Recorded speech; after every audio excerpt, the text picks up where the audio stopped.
And I think it's really important that we don't let Copilot become autopilot.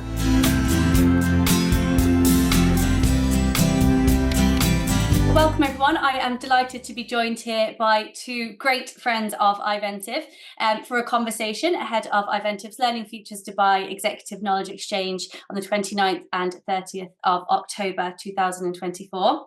I'm here with Joe O'Driscoll-Carney, who is the Chief Learning Officer for Majid Al Futtaim, also a Meta and Accenture alumni, and Joe will be hosting us at the Majid Al Futtaim Leadership Institute for this session, which will be chaired by good Iventive friend, advisory board member Jay Moore.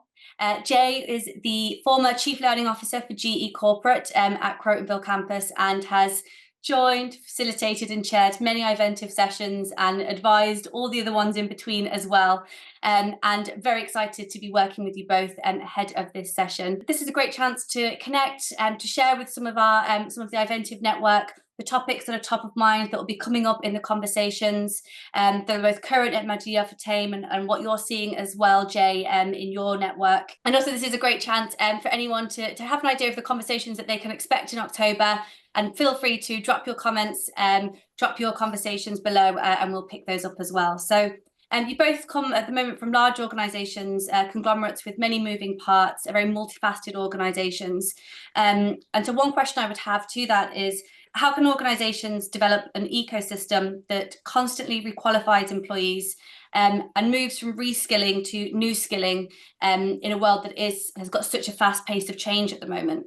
I think this is such an important question. And I think requalifying, new skilling, upskilling employees, it's no longer the charge of the learning department or a nice to have, but it really, if it's not a strategic kind of board level imperative to retain competitive advantage, you're probably missing something. And look, we know that, traditional learning models are kind of struggling in a way to prepare futures for this rapidly changing world of work, this thing that we don't know really where it's going.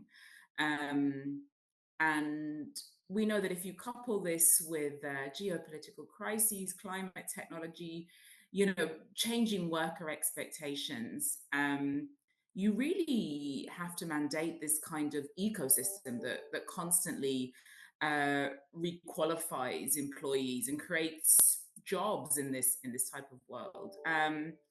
And there's forward-thinking companies. I'm very proud to be part of what I think is one. And they combine the benefits of learning science with rapid skill requalification. And you see they're experiencing a kind of, a radical shift and more resilient, dynamic, kind of equitable workforces. I can give you a couple of examples of how we're thinking about it at Majid Al Futtaim. We're really not just kind of meeting learners where they are, but kind of where they could be. And a lot of our skills are not just what you need to kind of thrive today, but how you need to kind of succeed tomorrow. And we're looking at things like digital literacy, data analytics, and communication, those very uniquely human skills that AI can't hopefully take from us. And I'm incredibly choosy when it comes to collaborating with kind of industry experts and institutions to stay ahead of trends and to regularly update our skill requirements and to realize that performance needs analyses need to be run at a much faster pace. And one of our, the examples that we have is one of our AI academies, which is segmented by kind of user and also catering to some really advanced colleagues we have who are part of our AI COE as well. One thing that also might be helpful, and then I should pass to Jay, is continuing that theme of external partnerships.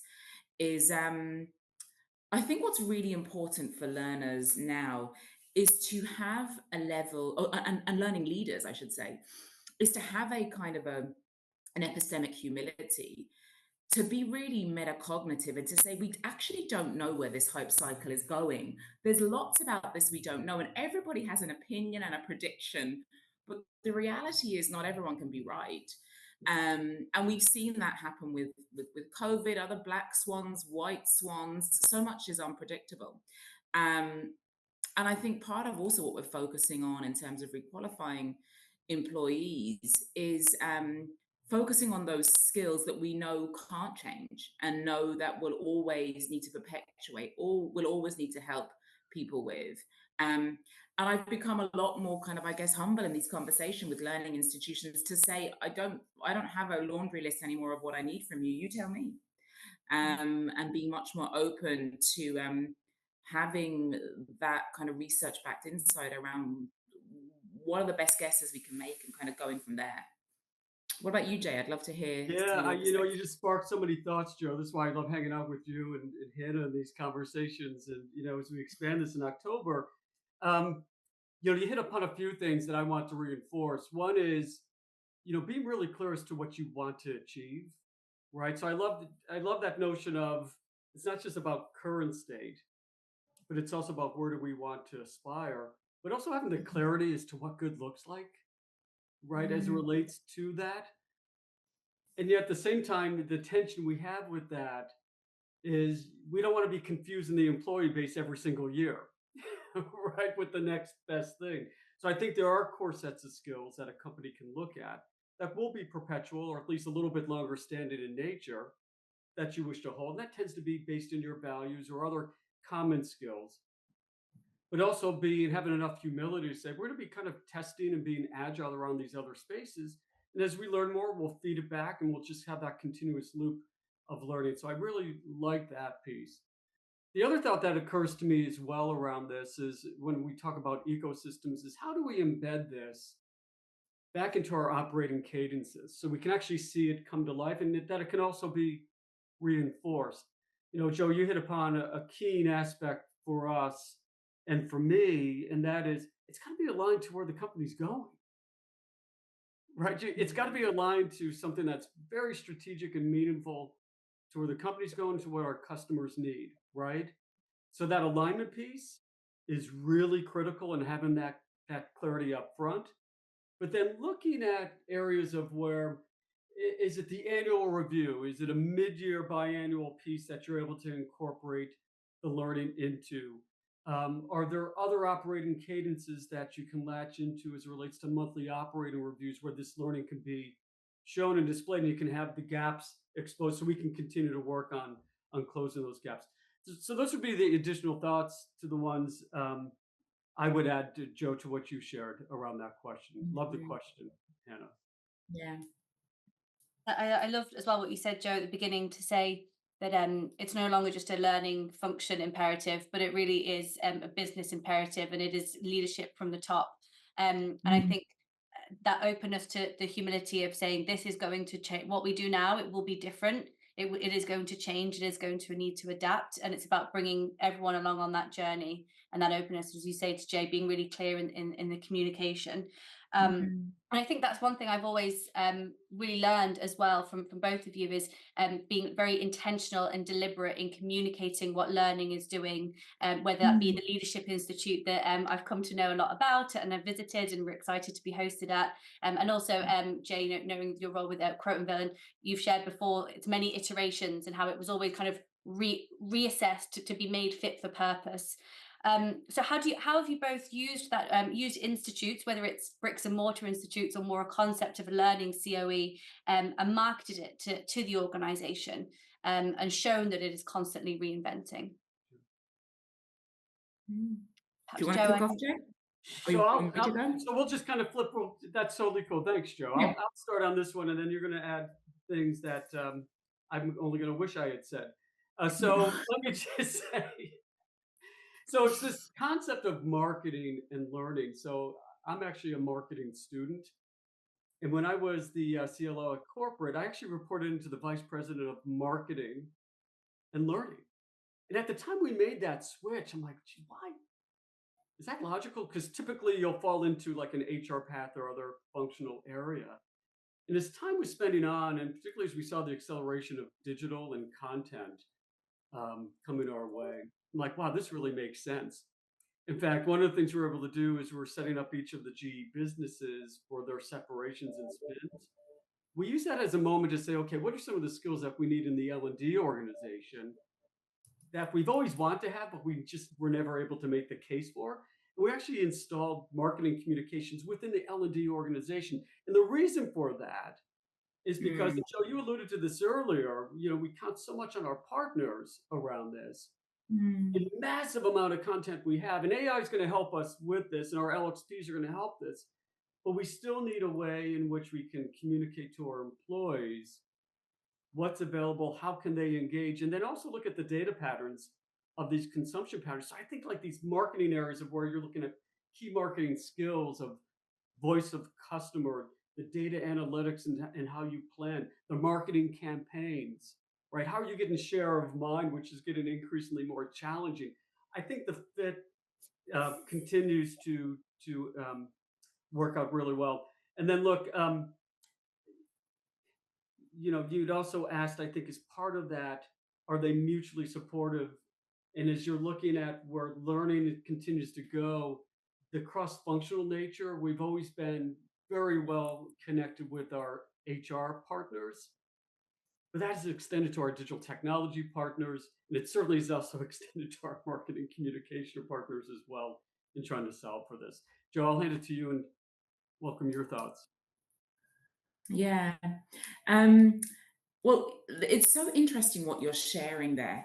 Um, and I've always thought that really in learning, we're in the business of marketing. We really are in the business of behavior change, in the business of selling compelling change to people. And there's such an overlap here. So I'm not surprised to hear that it was such a big part of um, your role and the work that you did. And in learning, again, to kind of continue on this theme of humility, there is lots we can learn, lots of valuable insights from the marketing industry to kind of enhance learning engagement and relevance. And things that are kind of 101 for marketing around audience segmentation to understand diverse needs, crafting really compelling narratives to make content relatable, have that really powerful what's in it for me, and utilizing kind of multimedia formats can really be a game changer for learning. And I think really, yes, to maximize the investment of kind of training and get the outcomes that you need in terms of elevated performance, stepping into the mindset of a marketing professional is really not a bad idea. And there's some ways that you can do that. Again, taking inspiration from our friends in marketing that are, linked to social physics, linked to organizational networks. Like typically when we don't know what to do, we copy our neighbor. We want to hear what others are doing. We look to those people who have high social net worth. So even sharing success stories, even having people talking about how they preserve an hour for learning, an hour of power, um, is really important. And I think sometimes we underestimate the power of influence that kind of certain people carry in an organization. And another one that we do at Majid Al Futtaim that has been really important for us is marketing our learning through having the right sponsorship. And for all our key leadership development programs, we have executive sponsors at our most senior levels, I mean, our C suite levels, who really stand behind them, evangelize them, speak at them, post about them, show people that they're important and that they're investing time to do this because it's again, a key strategic imperative for the company. Um, and marketing things in this way has been, I guess, incredibly important in helping to elevate the perception of learning. So a lot of, I guess, alignment with some of the things that you're saying as well, Jay. Yeah, and I like that example, Joe, where with the influencers, that's a really great point. We would look at any opportunity where we had a senior leader do like an all hands global type of call. we would purposely look at where can we insert a moment of learning, or when they would have a closure note to the employee base, and we would see an immediate lift in consumption Mm. patterns because of that. So the science actually backs what you were just sharing, and I think it's something for our colleagues to consider as well, as to how are they leveraging that network in a way that's helping build it for the right purposes, right? In learning. Great points. Mm. Mm. That executive sponsorship, I think, and that influence, I think, speaks to something that a lot of our network always come back to, and that they're charged with, is creating a learning culture across an organization, which needs to have manager buy-in, leadership buy-in. So you mentioned some examples there of how leadership can support a learning culture, but are there any other examples of if you were looking to embed a learning culture and a culture of growth as well in an organization, as well as posting about some of the initiatives? But how can leadership really show that they are backing that, really supporting that, and so it feels embedded, from a candidate's onboarding process, or even an interview process, right through to the onboarding, and then in their own career development within an organization as well? Perhaps Joe, I can Mm. come to you first. Yeah. Um, Look, gosh, this is such an important question that we just can't speak enough about. And I think my kind of epiphany in recent years has been that a culture of learning in organizations is the job of all of us, regardless of what team, department, or level you are. Everybody needs to be a bit of a chief learning officer. And the way I think about it, and I think, none of these are negotiable, is that leaders must be advocates for learning. Employees must be activists for learning, and managers must be real allies for learning. Um, and it has to be a collective effort that requires everyone in the organization to to take part. There's so many expectations now on leaders to be operational builders and growth champions, driving, strategic execution, solving for today with a foot in tomorrow. But one that is something that you can't debate is the fact that you need to be a learning leader, and you need to model what growth looks like. Otherwise, you're not changing, you're not keeping up, and you're not staying relevant. Um, and I think there's lots that people can do to build a culture. Build and coalesce networks of communities in an organization. It doesn't. We always say this, but it just doesn't have to be in a classroom. Who can you learn from in conversations? Who can you get mentorship from? Reverse mentoring, regular mentoring, outside in mentoring. But who are those skills, disseminators who can generate kind of employee, user generated content? Um, all these kind of things, shadowing a peer in a role that you want to be in, guided self-direction, practice spaces, really leaning into that 70/20/10 model. It's the work of all of us to create a learning culture. It's no longer just the L&D team. Mhm. And I think I see shifting expectations, and shifting, I guess, behaviors around that from people when they kind of realize the importance of them role modeling that for an organization. I love that notion you said around everyone can be the CLO. I just love that line. We're going to Mm. highlight that one, Hannah, because Mm. that's a great paradigm to be thinking about. I'll go first to just, the leaders, right? If the work you're doing matters strategically, the leaders need to be behind it. So it has to be purposeful, right, Joe? And you shared that. And that manifests itself in a number of different ways through the sponsorship of the class, for them acting as and participating as faculty, right? Faculty with the leadership. Um, we work with leaders as relates to even the design elements. Some of the leadership programs we would work with our partners, we would bring in at very senior levels of the organization early into the design, because we want to make sure the output we have is aligned to what those those leaders are seeking to generate, right? Yeah. So we would involve them in that. And look, there's always trade-offs too when you're working with very senior leaders in the organization, right? Because how do you coach them to be good faculty and to stay on message, right? So that's part of our job in doing that, right? And we'll accept that, but I'll take that versus any other trade-off of not.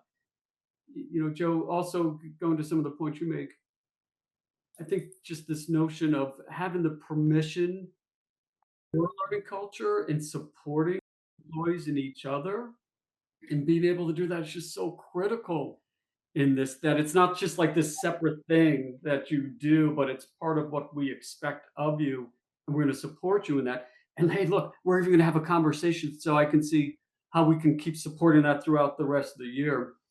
I'll make one other point around the leadership side, and that is a great deal of emphasis that was done at GE as Lean was being introduced was a focus on the top 1,000 leaders, because our expectation of them were they were going to be the coaches of the organization, right? So Yeah. that's what we expect for you to do. And then I'll just lastly just close out, not underestimating, and Joe, you're pulling teasing this out as well. The peer learning piece is just absolutely critical, right? That area of where, okay, I'm within my safe community and they're working through similar challenges and trying to work with similar concepts, and I can share what I'm doing and the gaps I have, and likewise, so that continuous reinforcement is just increasingly more important as well. So it does manifest itself in a number of ways. Yeah. I love the piece you shared, Jay. Just I have to build upon it because it's so important. Is the expectations that you give people as well. Learning isn't just about what you get, but it's also about what you give. And That's there's right. a concept we coalesce around, in Majid Al Futtaim called grow by giving, which is if you have the privilege to receive learn from someone else, how are you paying it forward? How are you using that to upskill someone else now? And I love the focus there about you have, the future leaders that were going to upskill the organization. Like, are they ready? Do they understand the techniques and the approaches? Because they need to pay it forward and they have a serious duty to carry out. Yeah, and there's an accountability piece to that too, Joe. Right? Mm. If you're not fulfilling that, and you can also do some sense checking with culture surveys, and we actually embedded in questions to validate that from the employee base. That goes back to the leader as well to understand. So it's incumbent upon. I love that notion of the give back piece. And when it's done well, it kind of builds itself because other peers see others raising their hands and they're like, I want in too. And I also want to be recognized as a subject matter expert in a luminary in my field as well. So that can really start getting that ball moving in organizations. And I think there's an old adage in marketing, which is there comes a point when your brand or your culture isn't what you tell it people it is, but it's what people experience it to be. Which I think speaks to a learning culture, which is you can say you have one or say you're trying to implement one, but when it's really embedded is, as you say, it's when those peer learning networks grow up, when those social opportunities happen, where people are seeking it out and giving it back purely for the intrinsic value of collaborating and sharing that knowledge. And I can really see that in examples that you've shared and in all the examples that I see online as well. And it's something that our network are always looking to seek advice on, to soundboard with other learning leaders about ideas, and so very excited to have some examples of that in October. And I think another phrase that you mentioned, Joe, that I've written down and I really like is compelling change. And so it's really encouraging people that this is not only imperative, but it's a really exciting moment, not just in your individual careers, but I think in the world. Advents in technology and AI, it's really a seismic shift for everybody, whether you're the intern or the CEO. You have to face the fact that the world of work is changing. The future of work looks different. And so maybe then we can just open that conversation a little bit. I know you both are currently working with and on in terms of AI experts and how to integrate and really use and embed that in your practices. what does that look like for you, or what will leaders of the future need to operate in the world of AI? Yeah, this is the one we're all aspiring to, right? And Joe, we're figuring it out, and it has hit us Yeah. at such a rapid pace. And the answers continue to shift, like every month, right? As Yeah. it relates to that, and that's okay. I think we need to accept that, right, as part of what it does, and how we continue to learn. So being accepting of that, although it can be, it may be frustrating at times for folks, and it may be for some individuals. I find this notion of like you're really either embracing this or you're like really nervous and concerned or even frightened for that matter of what it is, right? So how do you kind of build in that knowledge gap to be accepting of it? So here's a few thoughts, because you're seeing it come out through in learning terms. So we'll put this in framing of learning. You're clearly seeing this with this whole notion of machine learning and LXPs and being able to drive the personalization. You're seeing this manifest itself in the content creation. What's really interesting, also seeing this come through around coaching pieces, which for those that are really embedded and knowledgeable in coaching are saying, okay, well, how does this really work given the nuances of coaching, right? Where can that fit for purpose around that? The way I would say, this is what I share with leaders as I look at this is, look, just recognize that there is a knowledge gap. And there's a big knowledge gap for the studies I look at between what our leaders believe where our frontline employees are and what frontline employees say they are and what they need. There's a gap, right? And this is where, Joe, you were mentioning a little humility goes a long way. It's okay to admit that, but you got to have a statement, because employees are going to seek it with or without you. And when you're not filling in that canvas, they're going to make up their own perspectives. And that can be really challenging when, you got data privacy concerns, you got local regulation concerns, right? How does it fit into your overall governance and IP concerns? Those things matter. So talk about other partners that you need to be working with. This is where your legal teams are really going to be helping you, and your compliance teams are going to be helping you with. So I'm going to get to just like 3 points and hit it to Joe, because this is like a big topic in itself. I say with leaders, and actually I share this, and Joe, I use you as part of the inspiration, as part of this conversation, because of what I see you doing with the organization. One, I think you just got to, as a leader, and this is where I think learning can really help, is prompting the conversation. So if you're seeing things that are not being answered in the organization, it's our job to help prompt, but not just do it in a way that, hey, there's a problem, but how do we involve our partners and other experts into the conversation to help solve for these calling outs and gaps within the organization? So that's one. So I have prompt. I think the permission piece is engaging your team. This one I hold Joe up as part of my conversations that I have, because Joe, she takes her teams through a learning journey where it's like an active learning journey with her team as it relates to this topic. And I just think that's really important when it comes to engaging your team. So this permission, and to be able to say, look, it's actually okay to play in these spaces, but my expectation is you're going to come back and tell me what you're learning and what can that do to impact the organization in a way, an experiment. And the last one I share is practice. And that is, how are you applying this with purpose and being aware of the governance concerns, right? Somebody else mentioned at previous conferences, we should add priority. So I have 3 P's now. So do we add priority towards this? So I'm still kind of playing around this, because it's just going to be an area that we continue to work through and iterate. So Joe, I pass off to you. Yeah. Well, thank you. I mean, so interesting, and I love what you're saying around humility, but taking a point of view, and it kind of is how I'm thinking about things as well.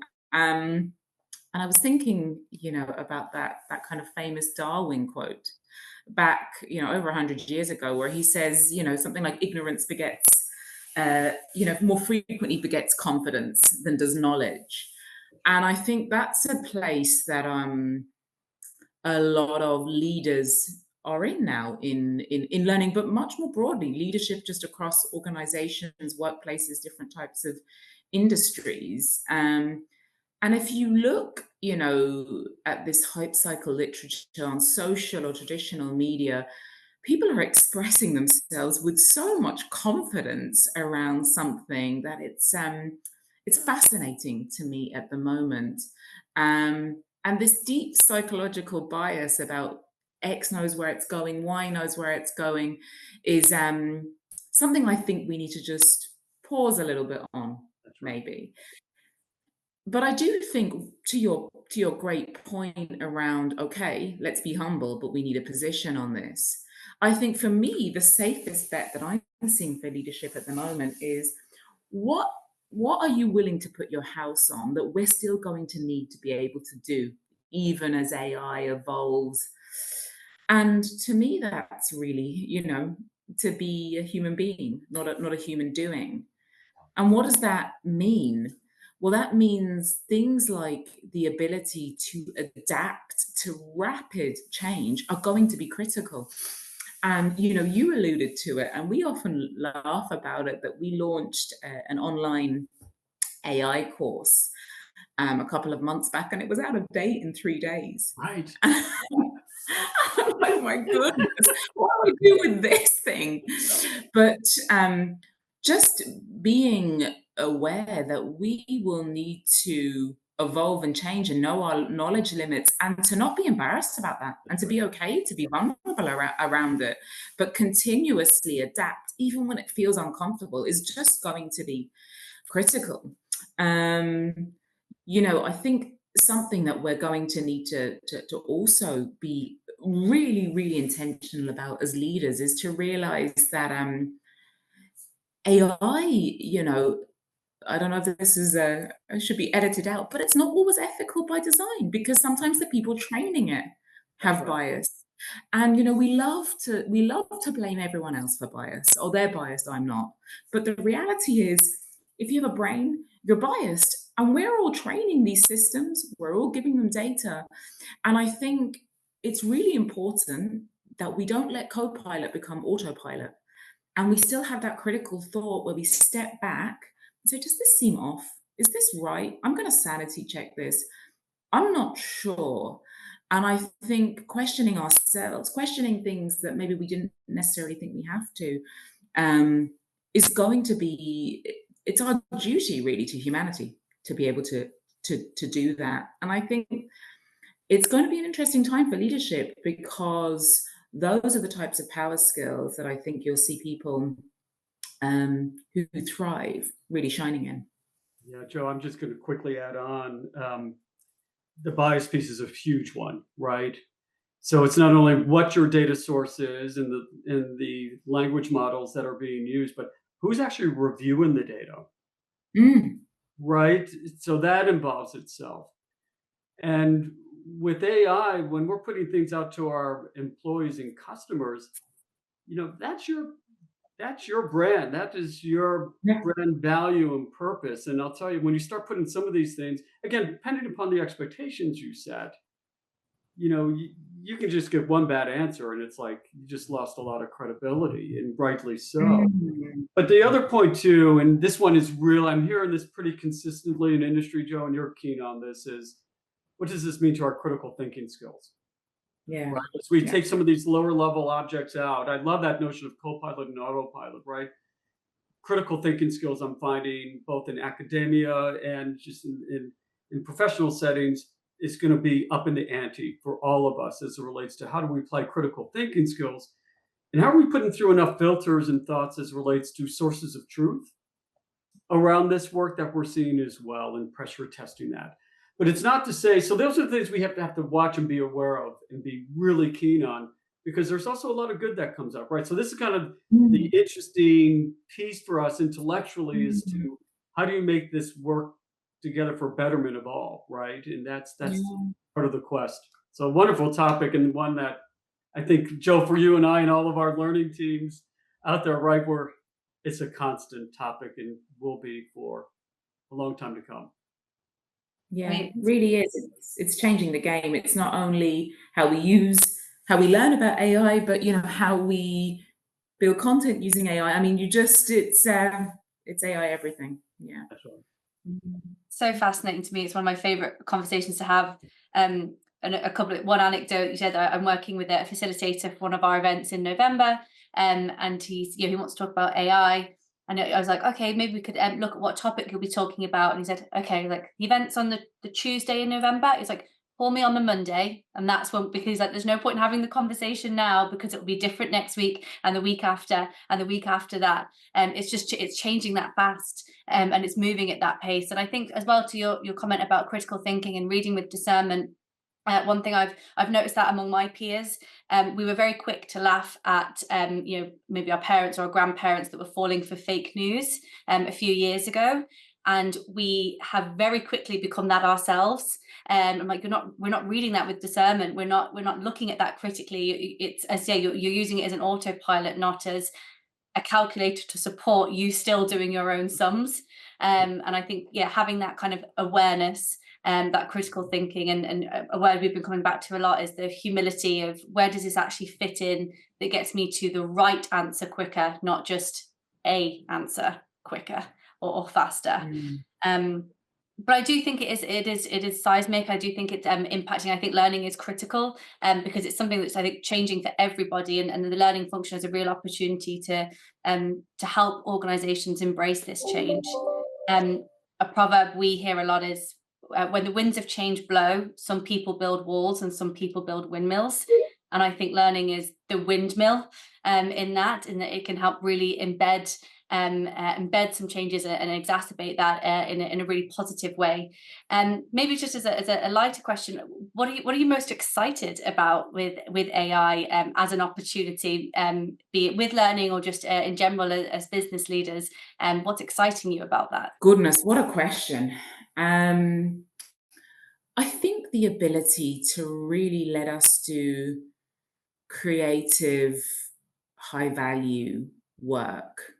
At the moment, no matter what role you're in, there is a lot of administrative work. There's a lot of work that I think stops us from spending time on community, connection building, ensuring that the workplace is a place for people to thrive. And I think AI allowing people to free them up to do that critical work of leaders is could be a real inflection point for the workplace. And I think that enabling better connection and community is something very, very exciting. Yeah, I'll hook on to that. There's like this wider schema of what can this do as it relates to healthcare or just energy, right? So there's really exciting things, right, just in the world as it relates to driving efficiencies and improvements in the world. But I'll think on it in more human terms, right? And Joe, that's sharing where you're going with this, and how do we just take the tedious work out of the way, right? So we can have more empathy, more critical conversations as we think through critical thinking, conversations that are more meaningful, more strategic dialogues.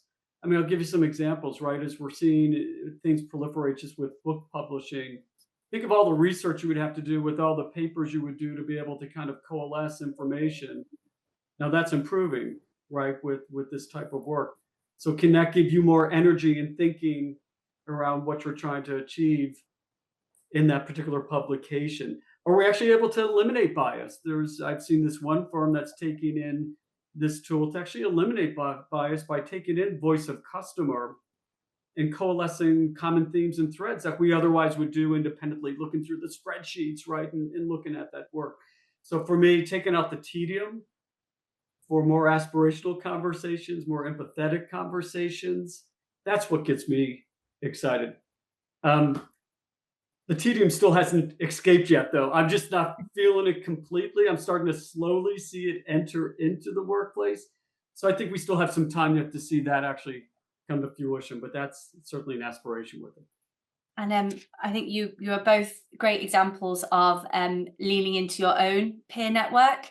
We mentioned that as your employees talking to other employees, but as yourself as global learning leaders, I see you travel, I see you connect, I see you engage in forums. And how important you, or maybe you could both speak a little bit to both. I know the relationship you have, and Jay, you've been out to Dubai already, and will be coming back again in October. But how important is leaning into that network of your own peers when developing both learning organizations, but also staying ahead of the curve in terms of advents in technology, and even just maybe staying sane in a role with so many moving parts? Yeah, there's a lot in that, right? So I mean, it's like I was fortunate in having all of these relationships, Joe being one of them, right? It's like, okay, I'm within my own kind of community that people understand my own language and challenges. So having that peer network where I'm constantly learning from, it can also um, have conversations as to what's working well and what's not is just like so valuable to me. So I always think about these types of networks that we have, right? Now, Eventive helps facilitate that and enable that. For me, it's always about staying relevant. It's always about staying contemporary and seeing what others are. Being able to share, here are some of my challenges. But I'm also going to harken back to something that was really important that Joe said earlier in the conversation. And that is, dispelling this arrogance that we may have as learning leaders. And I mean this in the sense of there was a point in time where it's like the only valuable content I could bring in the organization was if it was created in my house. I'll bring in some other external points of view, but it's also going to reinforce what I'm trying to do internally. And we discovered over the years that life is a little bit more ubiquitous than what we might have thought. Right? So kind of just knock that down and lean into that and embrace that, because it's only going to move you faster in what you're trying to achieve in the organization. So for me, I just learn as much as I do within these communities of other talent heads and learning leads, but also with the partners we work with, because they see it on the other side with multiple industries, multiple geographies. So the best partners I work are helping me up my game as well in that. Look, this is such an important question. I was so glad when you asked it, Hannah, I was smiling because Jay personally has been such a valuable part of that network and such a friend of leadership and learning globally for the community, but also for me personally and the team at Majid Al Futtaim, from sharing anything from great vendors, opportunities, ways in which to approach a challenge, to thinking about really kind of innovative ways to do things. And for me, that social learning aspect, that peer learning, that is really how I learn.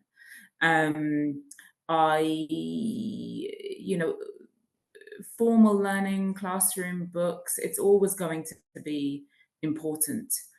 But learning from others, learning pragmatically on the ground how things work. I always love this concept of pracademia, which is you could read all the research papers, all the books, but unless you pragmatically know how something will work in an organization, it doesn't land. And I think Jay and others have been so gracious to share their experiences with me. So for me, they're just an absolutely fundamental part of my learning approach and learning journey, and which is why companies and the approaches that you take at Eventive are just so critical for this community. So thank you. Thank you both, especially for your support of the model that we try and bring, which is it's really about stripping it back. It's the convening the people, but it's about allowing you to speak to each other in small breakout conversations. And I always say when I'm speaking with particularly new people to the network, and they share their challenges, I can't guarantee that anybody else in the room has the answer, but I can guarantee they have the same questions. And so my job is just to put you all together and give you the space and a whiteboard and a flip chart, pens, papers, to, as you say, engage with each other, look at how this would actually practically apply, develop that network, pick up outside of the sessions, be that soundboard, be that online network, to discuss this, particularly with so much change going on, with so much, I think it's a really interesting time, so we're very excited to have you both involved, not only just in this session but in sessions around the world, and sincerely appreciate the time investment and just real energy that you're bringing to it. This is really important. Let's bring people together. Let's discuss these challenges, and so thank you both for your time today, but also in the lead up to what will be a fantastic session on the 29th and 30th of October at Majid Al Futtaim in Dubai.